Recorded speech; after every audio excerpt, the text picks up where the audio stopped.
2025 start అయినప్పటి నుంచి మన దేశంలో ప్రతిరోజు ఏదో ఒక దుర్ఘటన జరుగుతూనే ఉంది.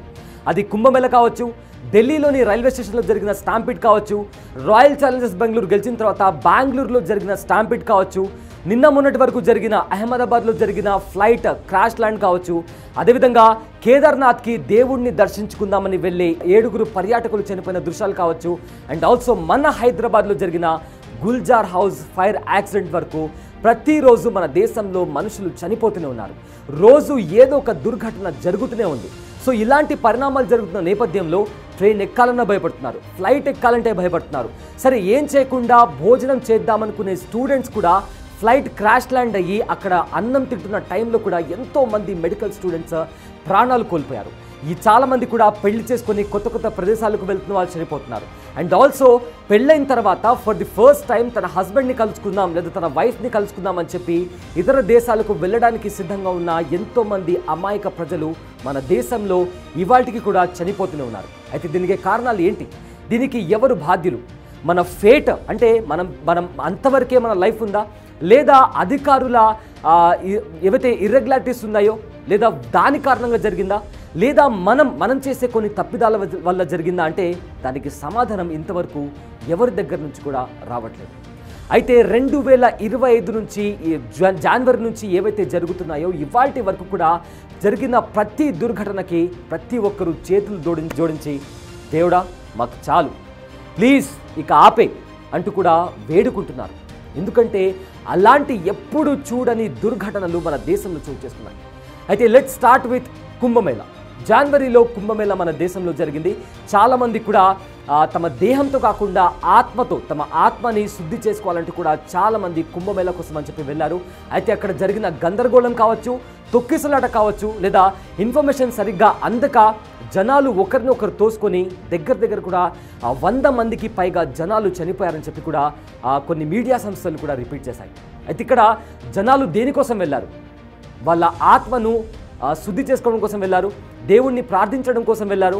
అయితే ఎవరికైతే జాబ్ రావట్లేదో దేవుడా మాకు జాబ్ ఇప్పించు అని చెప్పి కొంతమంది, ఆర్థిక పరిస్థితులు బాలేక ఆ ఆర్థిక పరిస్థితుల నుంచి బయటపడడానికి మరికొంతమంది, పెళ్ళైన వాళ్ళు కొత్తగా పెళ్ళైన వాళ్ళు కూడా ఇలా చాలా రకరకాల సిచ్యువేషన్స్తో రకరకాల బాధలతో కనీసం కుంభమేళాలో వెళ్ళి ఆ పవిత్ర స్నానాలు చేస్తే అప్పుడైనా కనీసం వాళ్ళ ఏవైతే వాళ్ళ బాధలు ఉన్నాయో ఆ బాధలు తొలగిపోతాయని కూడా కుంభమేళకి వెళ్ళారు. బట్ ఏమైంది? 100కు పైగా జనాలు ప్రాణాలు కోల్పోయారు. అయితే ప్రతిసారి కుంభమేళాలో ఇలాంటి సిచ్యువేషన్ జరుగుతూనే ఉంటుంది. ఎంతవరకు ఎన్ని గైడ్లైన్స్ తీసుకున్నా, ఎన్ని సేఫ్టీ ప్రికాషన్స్ తీసుకున్నా కూడా ఇలాంటి సిచ్యువేషన్ కుంభమేళాలో ప్రతిసారి జరుగుతూనే ఉంటుంది. అండ్ 100కి పైగా జనాలు చనిపోతూనే ఉంటారు. అయితే దీనికి బాధ్యులు ఎవరు? ఇది మన ఫేటా లేక అధికారుల నెగ్లిజెన్సా? దీనికి బాధ్యులు అని చెప్పి ఎవరిని క్వశ్చన్ చేయాలి? No answer. దాని తర్వాత ఢిల్లీలోని రైల్వే స్టేషన్లో జరిగిన దుర్ఘటన, ఈ స్టాంపిడ్లో రకరకాల రిపోర్ట్స్ వస్తున్నాయి. కొంతమంది 18 మంది చనిపోయారంటున్నారు, కొంతమంది 40కి పైగా జనాలు చనిపోయారంటున్నారు, మరికొంతమంది 50 మందికి పైగా జనాలు చనిపోయారంటూ కూడా అంటున్నారు. కానీ అక్కడ మరణాలు మాత్రం ఖచ్చితంగా నమోదయ్యాయి. తొక్కిసలాట జరిగింది అంటే ఇన్ఫర్మేషన్ లేకనా, లేదా ఏదైతే రైల్వే స్టేషన్లో గైడ్లైన్స్ ఇస్తారో ఆ గైడ్లైన్స్ ఫాలో అవ్వక జరిగిందా, లేదా అధికారుల నెగ్లిజెన్స్ వల్ల అక్కడ ఆ ఘటన జరిగిందా? బట్ ఏది ఏమైనప్పటికీ కూడా అక్కడ జనాలు మాత్రం చనిపోయారు. దారుణాతి దారుణమైన పరిస్థితులు ఆ ఢిల్లీ రైల్వే స్టేషన్లో నెలకొన్నాయి. చిన్న పిల్లలు, అంత క్రౌడ్ని కూడా ఎప్పుడు చూడని చిన్న పిల్లలు కూడా ఆ ఘటనలో చనిపోయారు.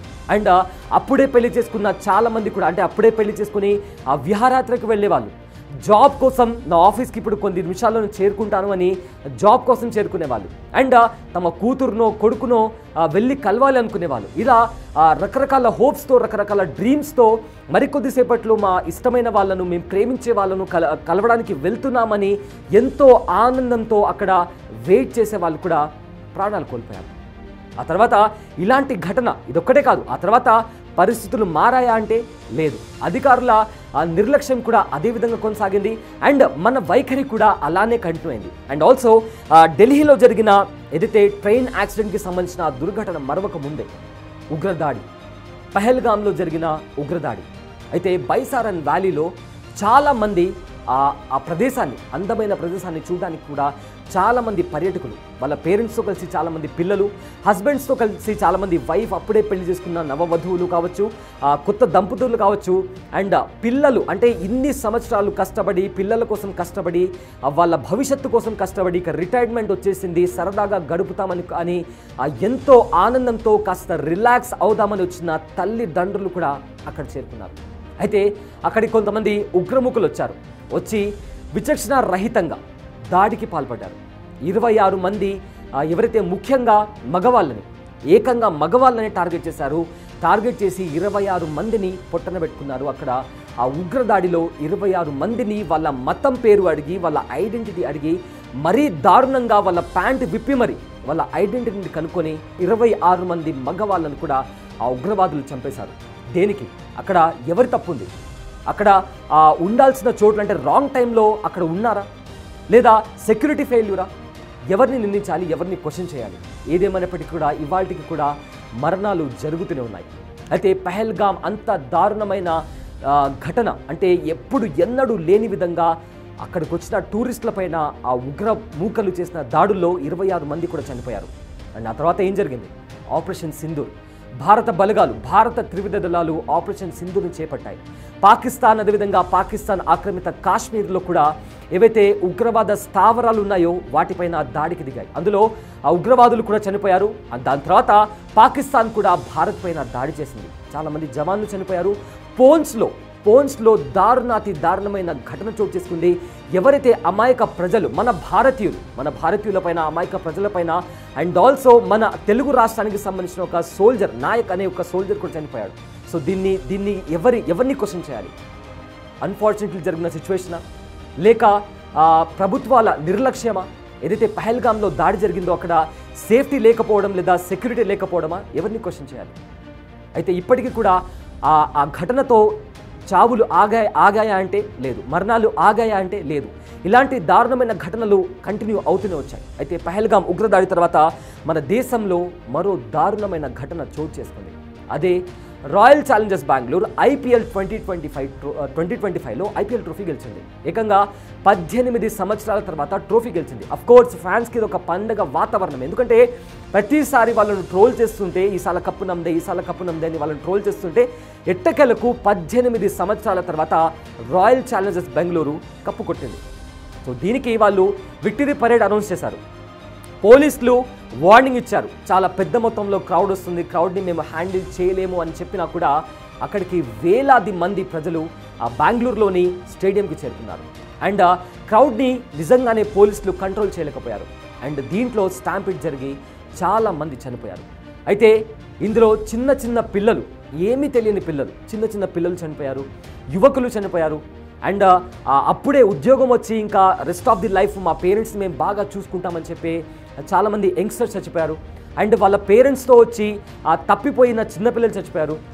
ఒక బెంగళూరుకు చెందిన ఒక యువకుడు, వాళ్ళ తండ్రి ఇవాటికి కూడా అతని శవం పైన పడి ఏడుస్తున్నాడు. నీకోసం నేను చాలా సేవ్ చేసి పెట్టాను, ఈ ఆస్తంతా నీదే, నువ్వు తిరిగి వస్తే చాలు అంటూ కూడా ఆ తండ్రి తన కొడుకు శవం పైన పడి ఇవాటికి కూడా ఏడుస్తూ రోధిస్తున్నాడు. అండ్ అలానే ఎంతోమంది చిన్న పిల్లలు, వాళ్ళకు క్రికెట్ అంటే కూడా ఏంటో తెలియదు, కేవలం ఆ హైప్ వల్ల ఆర్సీబీ అనే ఒక హైప్ వల్ల అక్కడికి వచ్చి ఏమీ తెలియని వయసులో అక్కడికి వచ్చి చనిపోయారు. ఆ స్టాంపిడ్కి కారణం ఎవరు? మన నెగ్లిజెన్సా? అంటే ఒక హీరో వర్షిప్ ముసుగులో, అంటే అక్కడికి వచ్చిన స్టార్స్ వాళ్ళు మనకు తిరిగి ఏమి ఇవ్వరు. బహుశా ఆ ట్రోఫీ పట్టుకొని చూపిస్తారేమో, కానీ వాళ్ళు మన దగ్గరకు వచ్చి మన కష్టకాలంలో ఉన్నప్పుడు ఎవరు కూడా మనకు సహాయం అనేది చేయరు. సో ఇక్కడ తప్పెవరిది? మన నెగ్లిజెన్సా, లేదా అంతమంది క్రౌడ్ వస్తున్నారని తెలిసి కూడా ఆ ఈవెంట్ క్యాన్సిల్ చేయని ఆర్సీబీ ఫ్రాంచైజ్దా, లేదా అంతమంది వస్తే ఖచ్చితంగా ఏదో ఒక దుర్ఘటన జరుగుతుంది అని తెలిసినా కూడా అక్కడికి వచ్చిన క్రికెటర్స్దా, లేదా అక్కడ ఉండే అధికారులదా? ఎవరిది తప్పు ఎవరిదైనప్పటికీ కూడా అక్కడ మరణాలు చోటు చేసుకున్నాయి. అండ్ చాలామంది కూడా గాయాల పాలయ్యారు. అండ్ ఇంతటితో ఆగిందంటే లేదు. ఆ తర్వాత ఎయిర్ ఇండియా రీసెంట్గా జూన్ 12న ఒక దారుణమైన ఘటన చోటు చేసుకుంది. అహ్మదాబాద్ నుంచి లండన్కి వెళ్లాల్సిన ఎయిర్ ఇండియా ఫ్లైట్ అహ్మదాబాద్లో టేక్ ఆఫ్ అయిన కొద్ది నిమిషాలకే క్రాష్ ల్యాండ్ అయింది. క్రాష్ ల్యాండ్ అయిన తర్వాత అందులో ప్రయాణించే 241 మంది 2 పైలట్స్, 10 మంది క్యాబిన్ క్రూ సిబ్బంది అండ్ దాంతోపాటు మిగతా వాళ్ళందరూ ప్రయాణికులు. అందులో ఒక్క వ్యక్తి మాత్రమే ప్రాణాలతో బయటపడ్డాడు, మిగతా వాళ్ళంతా చనిపోయారు. అండ్ వాళ్ళతో పాటు ఆ క్రాష్ ల్యాండ్ అయిన ప్లేన్ అయితే ఒక మెడికల్ కాలేజ్ పైన పడింది. దాంట్లో కూడా అప్పుడే, ఎందుకంటే మధ్యాహ్నం పూట 1:38కి ప్రమాదం చోటు చేసుకుంది. అక్కడ చాలామంది కూడా భోజనం చేయడానికి కూర్చున్నారు, తింటున్నారు. పిల్లలు మెడికోస్ డాక్టర్ చదవడానికి కూడా నీట్ రాసి ఎంసెట్ అని ఇంటర్ అని చెప్పి డాక్టర్ అవ్వడానికి ఎంత కష్టపడాలో మనందరికీ తెలుసు.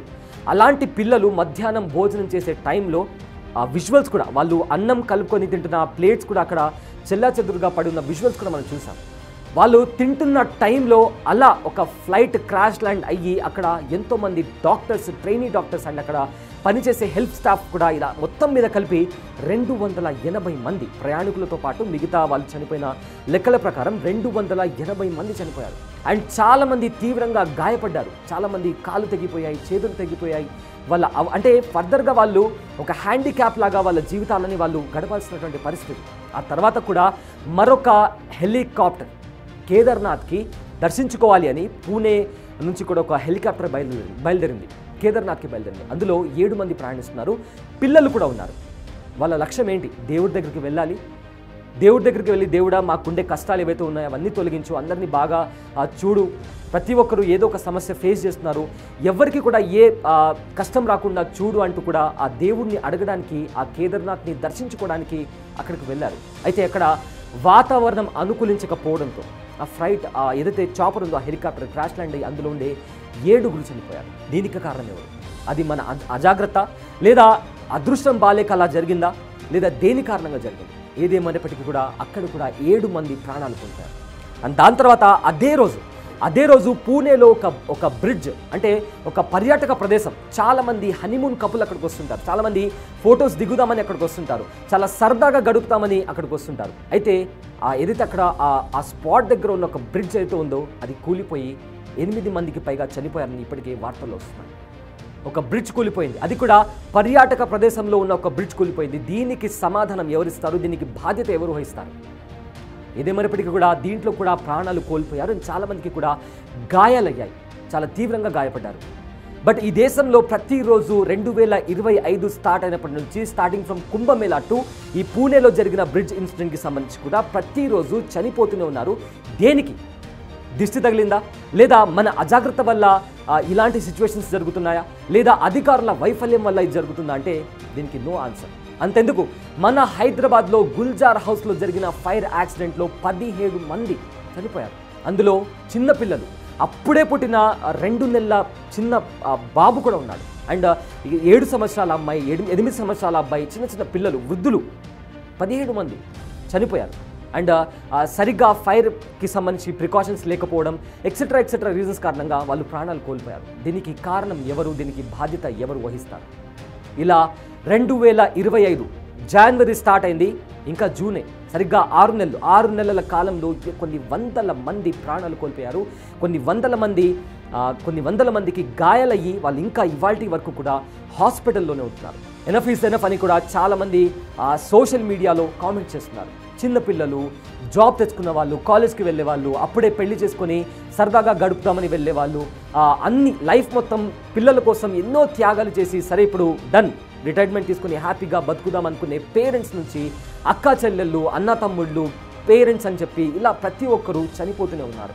అయితే మొత్తం మీద ఇంకా 6 నెలల్లోనే ఇంత బీభత్సం, ఇంత ప్రమాదకరమైన దృశ్యాలు మన దేశంలో కనిపిస్తున్నాయంటే ప్రతి ఒక్కరు కూడా చేతులు జోడించి దేవుడా ఇంకా చాలు, ఇకపైన దీన్ని మేము భరించలేము, మాకు ఇచ్చిన కష్టాలు చాలు, నీకు చేతులు జోడించి దండం పెడతామంటూ కూడా ప్రతి ఒక్కరూ సోషల్ మీడియాలో ప్రతి చోట ఇదే కామెంట్స్.